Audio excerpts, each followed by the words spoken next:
இந்த வீடியோவில் மாசி மாதத்து பலன் நான் சொல்லியிருக்கேன். சாதாரண பலன் இல்லை, முக்கியமான பலன்கள்.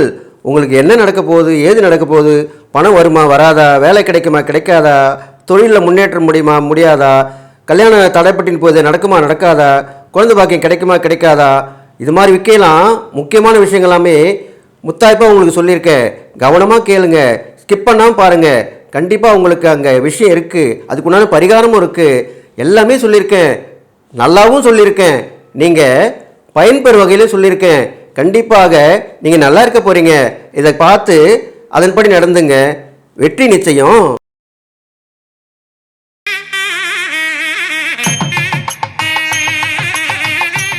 கடவுள் அருள் டிவி நேயர்களுக்கு அடியேன் உங்கள் சிவயோகி சிவசக்திமான் சுவாமிகள் வணக்கத்தை தெரிவித்துக் கொள்கிறேன். அன்பு நேயர்களே, இந்த பதிவில் மாசி மாத பலன்கள் தான் சொல்ல போகிறோம். மாசி மாதம் என்றாலே சிவனுக்கு உரிய மாதமாக சொல்லப்படுகிறது. மகா சிவராத்திரி என்ற அந்த விரத நாள் இந்த மாசி மாதத்தில் தான் வருகிறது. அது வருகின்ற 15/2/2026 அன்று மகா சிவராத்திரி. அப்படிப்பட்ட இந்த மாதத்திலே மிதுனத்திலே குரு பகவான் இருக்கிறார், சிம்மராசியிலே கேது பகவான் இருக்கிறார், அதே போன்று தனுசு ராசியிலே சந்திரன், மகர ராசியிலே செவ்வாய் பகவான் இருக்கிறார், கும்பராசியிலே சூரியன், சுக்கிரன், புதன், ராகு மற்றும் சனி பகவான் இருக்கிறார். இவ்வாறாக இந்த கிரகங்கள் இருக்கும் நிலையை வைத்து இந்த பொது பலனை பார்ப்போம். பொதுவாக பார்க்கும் பொழுது மக்களுக்கு எல்லோருமே எல்லாமே கிடைக்கும். சிவன் அருளால் எல்லா பிரச்சனைகளும் தீர்ந்துவிடும். அடுத்தபடியாக மக்கள் விழிப்புணர்வு அடைவார்கள். அவர்களுக்கு தேடி போய் அலைந்த விஷயங்கள் தேடி வந்து கிடைத்திடும் மாதமாக இந்த மாதம் சொல்லப்படுகிறது. இந்த மாதத்தில் நிறைய திருமணங்கள் நடைபெறும். ஆலயங்களிலே திருமணம் நடைபெறும், தெய்வ திருமணங்கள் நடைபெறும். அது இல்லாமல் சுபகாரியங்கள் அனைத்துமே நடைபெற்று மக்கள் சந்தோஷமாக இருப்பாங்க. அது நடக்க போகுது. அதுக்கப்புறம் பார்த்தீங்கன்னாக்கா இந்த மாதத்திலே போராடி வெற்றி பெறுவார்கள், கஷ்டப்பட்டு வெற்றி பெறுவார்கள், உழைப்பால் உயர்ந்து நிற்பார்கள். அப்படிப்பட்ட மாதமாகத்தான் இருக்கிறது. ஏனென்றால் சிவபெருமானே ஒரு வாய் பிட்டுக்காக மண் சுமந்தார் என்று சொல்லப்படுகிறது. அவரும் உழைத்துதான் அந்த அவதாரத்தின் நோக்கத்தை நிறைவேற்றி கொண்டார். அந்த வகையிலே உழைக்கும் வர்க்கங்கள் எல்லாருமே நல்லா இருக்க போகிறாங்க. உண்மை, நேர்மை, சத்தியம், நீதி தவறாதவர்கள் செழிப்புடன் விளங்குவார்கள், எல்லா நலனும் பெற்று வாழ்வார்கள். இப்படி தான் சொல்லப்படுகிறது. பொய் பேசுபவர்கள், வஞ்சக குணம் கொண்டவர்கள், நம்பிக்கை துரோகம் செய்பவர்கள், இவர்கள் எல்லோருமே அதற்குரிய தண்டனை அனுபவித்து அதனுடைய பலனை அனுபவித்து கஷ்டப்படுவார்கள். மகா சிவராத்திரி அன்று அதுக்கு அடுத்த நாளிலிருந்தே குளிர் குறைய ஆரம்பித்துவிடும். முக்கிய பிரமுகர்கள், ஒரு விஐபின்னு சொல்கிறோம் இல்லையா, விஐபி சொல்லலாம், விவிஐபி சொல்லலாம். இவர்கள் எல்லோருக்குமே அவர்கள் நெறி தவறாமல் நடப்பார்களானால் அவர்களுக்கும் பட்டம், பதவி, புகழ், செல்வம், செல்வாக்கு, அந்தஸ்து எல்லாமே கிடைக்கும்.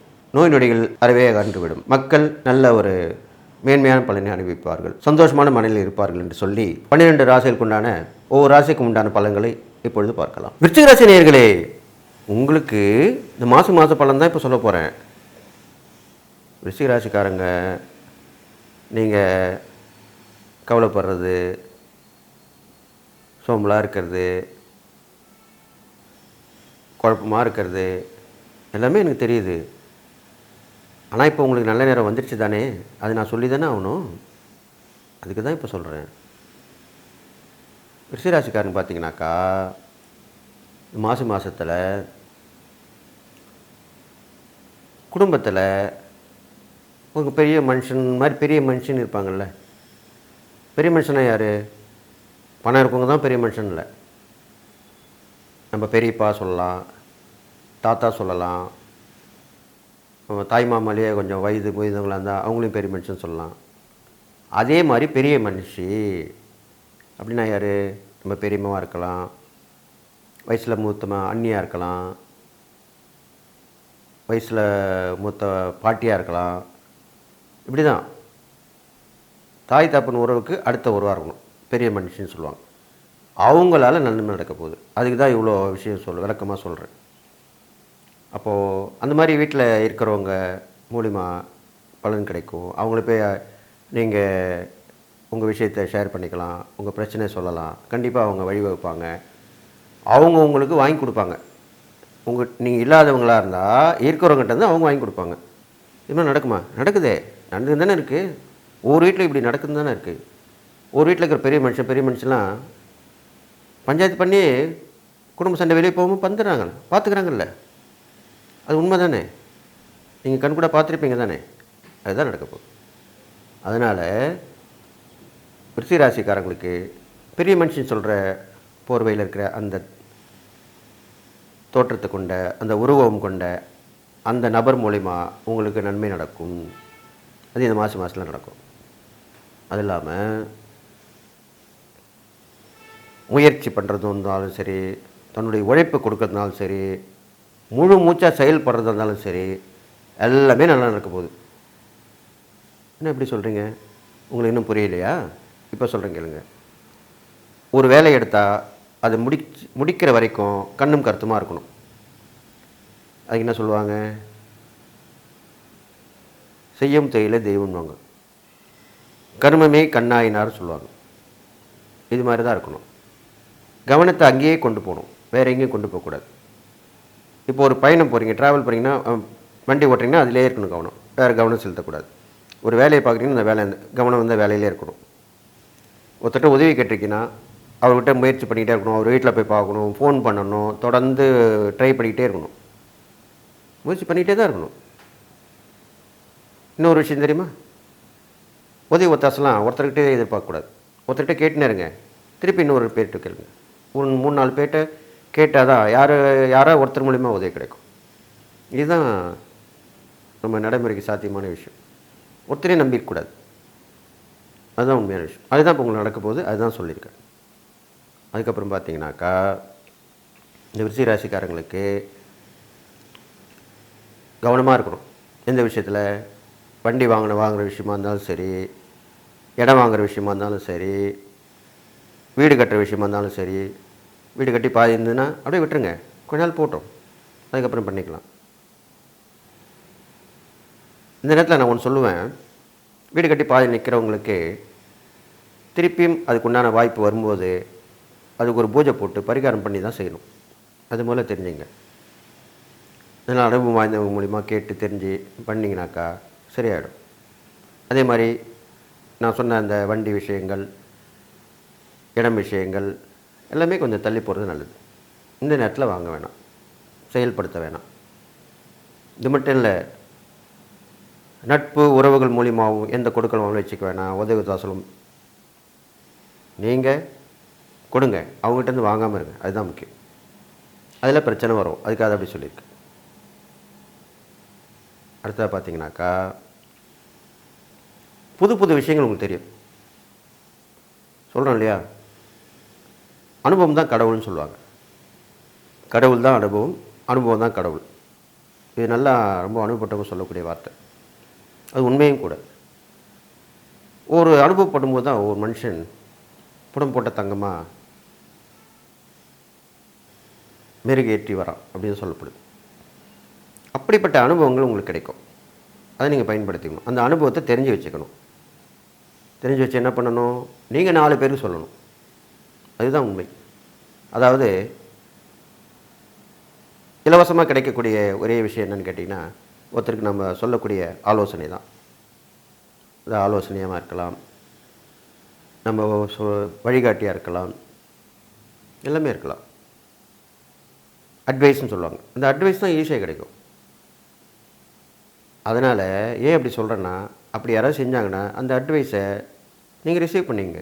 அந்த ஆலோசனை கேட்டு நடங்க, தப்பு கிடையாது. உங்களுக்கு உண்டான நேரம் அப்படி இருக்குது, அப்போ கண்டிப்பாக நல்லது நடக்கும். நீங்களாம் எதுவும் பண்ண வேணாம். அதுக்கு தான் இவ்வளோ விஷயம். அடுத்ததாக இந்த விருச்சிக ராசிக்காரர்கள் பார்த்திங்கனாக்கா, உங்களுக்கு உடல்நிலை சம்மந்தப்பட்ட விஷயங்களில் கவனமாக இருக்கணும். எந்த ஒரு சின்ன ஒரு தலைவலி வருது, ஜுரம் வருது, உடனே போய் பார்த்துக்கணும். பெரும்பாலும் தொற்றுக்கள் மூலிமா வரக்கூடிய விஷயங்கள் இருக்குது, அதையும் கவனமாக இருக்கணும். அது உங்களுக்கு தெரிஞ்ச விஷயந்தான். கொரோனா வந்த பீரியடில் நீங்கள் கண்டிப்பாக நீங்கள் இல்லை எல்லாருமே அனுபவிச்சிடும். ஒருத்தர் தும்மும் போதோ இருமும் போதோ பக்கத்தில் இருக்க வேணாம், சுத்தபத்தமாக இருங்க. எங்கேயா போயிட்டு சுகாதாரமற்ற இடத்துல போயிட்டு வந்தீங்கன்னா சுத்தமாக இருந்துங்க. இது மாதிரிலாம் பண்ணிட்டு வாங்க. அப்போ அதுலேருந்து நீங்கள் காப்பாற்றப்படுவீர்கள். அதுக்கு தான் அப்படி சொன்னேன். வீண் நம்ம விலைக்கு வாங்கிட்டு வரணும்னு சொல்லி கேள்விப்பட்டிருக்கீங்களா? அது மாதிரி தான். நம்மளே போயிட்டு சுகாதாரம் மற்ற இடத்துல போயிட்டு அந்த நோயினுடைய நம்ம ஏற்றுட்டு வர மாதிரி தான் ஆகிடும். அப்போ கவனமாக இருக்கணும். உங்களுக்கு எது எந்த நேரத்தில் எது இப்போ வரப்போகுது அப்படின்றத சொல்கிறது தானே ஜோதிடம். அப்போ அதை கேட்டு நடக்கணும், அவ்வளோதான் விஷயம். அதுக்கப்புறம் பார்த்தீங்கன்னாக்கா இந்த விருச்சிக ராசிக்காரர்களுக்கு இந்த மாதம் முழுவதுமே சிவனையும் முருகனையும் சேர்த்து வழிபட்டுவாங்க. உங்கள் ராசி அதிபதி செவ்வாய், அவருக்கு உண்டானவர் முருகர். முருகர் யார், சிவன் யார், 2 பேரும் ஒன்று தான். சிவனுடைய நெற்றிலிருந்து தோன்றினவர் தான் முருகர். அதனால் 2 பேருமே சேர்த்து வணங்கிட்டு வாங்க. பெரும்பாலும் அந்த சிவனுக்கு உபதேசம் செய்த சுவாமிநாத சுவாமி அப்படின்னு அழைக்கப்படுகிற முருகரை வணங்கிட்டுவாங்க. உங்கள் வீட்டில் இருக்கிற பக்கத்தில் இருக்கிற முருகர் கூட போய் வணங்கலாம். நான் ஏற்கனவே சொல்லியிருக்கேன், அந்தந்த ஸ்தலங்களுக்கு போயிட்டு தான் வரணும்னு அவசியம் இல்லை. அந்த ஸ்தலத்துடைய இறை நாமாவை நினச்சி நம்ம இந்த முருகர் வீட்டு பக்கத்தில் ஒரு முருகர் கோயில் இருக்குது, அங்கே போங்க, அந்த சுவாமிநாத சுவாமி பேரை சொல்லி வணங்கிட்டு வாங்க, அவ்வளோதான் விஷயம். அப்போது எங்கும் நிறைந்த பரம்பொருள்னு சொல்கிறாங்க இறைவனை, அதுதானே உண்மை, இதில் எந்த சந்தேகமும் இல்லைல்ல. அப்புறம் என்ன, அந்த முருகரை நீங்கள் பேர் கொண்டு நினச்சிங்கன்னா அதே முருகர் எங்கேயும் இருப்பார், எங்கும் இருப்பார், காட்சி கொடுப்பார், அருள் வாரி வழங்குவார், எல்லாமே பண்ணுவார். அப்படி தான் நடக்க போகுது. அப்போ அந்த மாதிரி பண்ணிட்டு வாங்க. அடுத்ததாக சகோதரர் வகையில், சகோதரின்ற வகையில் விட்டுருங்க, அது ஒன்றும் பிரச்சனை இல்லை. ஆண் வர்க்கம், அப்போ சகோதரர் ஆணாக இருக்கலாம், இது அண்ணனாக இருக்கலாம், தம்பியாக இருக்கலாம். அப்படிப்பட்ட வகையில் உள்ளவங்கக்கிட்ட கொஞ்சம் கவனம் வேணும். அது எந்த விஷயமா இருக்கலாம், கொடுக்கல் வாங்கலாக இருக்கலாம், சொத்து பத்து விஷயத்தில் இருக்கலாம், உனக்கு வேறு வர வேண்டிய பங்கு அவர் இந்த மாதிரி ஒரு காரணத்தை காட்டி அதிகமாக எடுத்துக்கிற மாதிரி இருக்கலாம். எல்லாத்தையுமே இந்த நேரத்தில் விட்டு கொடுக்கணும். ஐயோ நான் விட்டு கொடுத்தா போயிடுமே நினைக்காதீங்க. இப்போ உள்ள நேரத்துக்கு அதில் பிரவேசம் ஆகாமல் இருங்க, அந்த சண்டை சச்சரவை உருவாக்காமல் இருங்க. நீங்கள் பேசாமல் இருந்தீங்கன்னா உங்களுக்கு உண்டானது உங்களுக்கு உரிய நல்ல நேரத்தில் காலத்தில் சேரும். அதுதான் விஷயம். விட்டு கொடுப்பவர் வாழ்வில் கெட்டு போவதில்லை. இப்படி தான் முன்னோர்கள் சொல்லியிருக்காங்க. முன்னோர்கள் சொன்ன எல்லாமே 100% கரெக்டாக இருக்கும். நீங்கள் அதை அனுபவிச்சு பாருங்கள், அப்போ தான் தெரியும். சும்மா நான் என்ன சொல்கிறேன் நீங்கள் என்ன கேட்குற அப்படிலாம் கிடையாது. சொல்கிறத கேட்டு அது மாதிரி ஃபாலோ பண்ணி நடந்தீங்கன்னா கண்டிப்பாக நல்லது நடக்கும். அப்போ இந்த விருச்சிக ராசிக்காரங்க பார்த்தீங்கன்னாக்கா இந்த மாதத்தில் இதெல்லாம் நடத்திட்டு வரும். எல்லாமே உங்கள் கண்ணுக்கு முன்னாடி நிற்கும். அப்போ எது நல்லது எது கெட்டதுன்றது நீங்கள் முடிவு எடுத்து அதை நீங்கள் ஏற்றுக்கணும். கடவுள் அருள் டிவியை பார்த்தமைக்கு நன்றிகள். மேலும் இது போன்ற தகவல்களை தெரிந்து கொள்ள கடவுள் அருள் டிவியை சப்ஸ்கிரைப் செய்யுங்கள். மறக்காமல் பெல் ஐக்கானை கிளிக் செய்யுங்கள்.